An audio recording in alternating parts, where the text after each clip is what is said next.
Demand for water continues to surge in Central Texas as our population continues to boom. Depleting water supplies is a concern, especially if new sources aren't discovered. It's a problem the entire state faces, but more cities are turning to one solution, using reclaimed water. Noel George with Water Reuse Texas and Dr. Jill Williamson with NASA join us this morning to talk about the importance of using reclaimed water. Thank you both for joining me. Thank you for having us. So we have a lot to get to, but let's start with Dr. Williamson. Now, you manage the water for NASA at the International Space Station.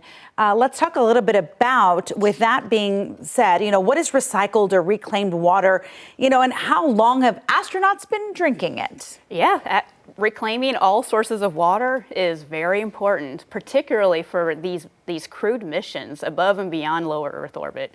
So we can't just two-day ship our water. Right, takes too long, costs too much. So we have to go after every little bit of water available on the station. And with you using it, what does this demonstrate? So this demonstrates the ability to close the loop for water recycling. And let's talk about, some cities use reclaimed water for irrigation. Obviously, that makes some sense. There are already cities in Texas that are using drinking treated wastewater. So, Noel, let's talk about what are some misconceptions about reclaimed water. I think sometimes people are like, oh, but you're saying there's no need to be, concerned. No, the astronauts are doing it. Right? So it's got to be safe. Mm-hmm.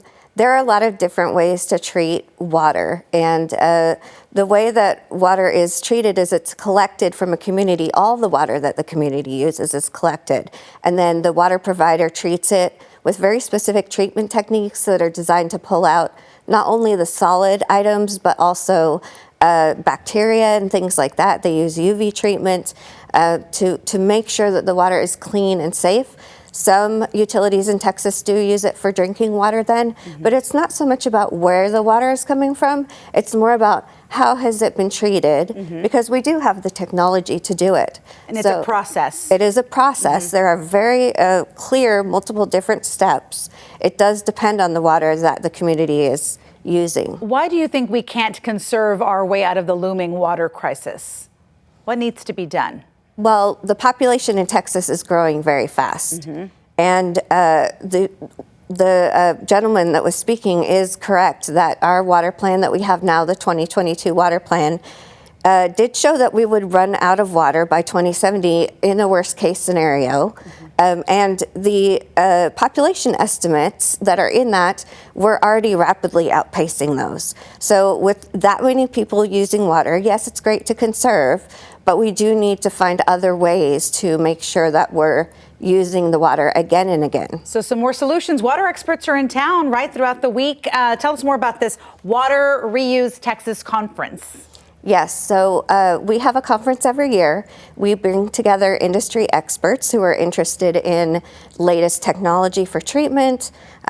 Utilities come to learn how to plan for their water reuse projects, and we just try to provide information, resources, and networking to make sure that all Texas utilities have the tools they need if they would like to consider water reuse as a strategy. Anything really quickly you could tell us, Dr. Jill, about this? I mean, obviously there are solutions.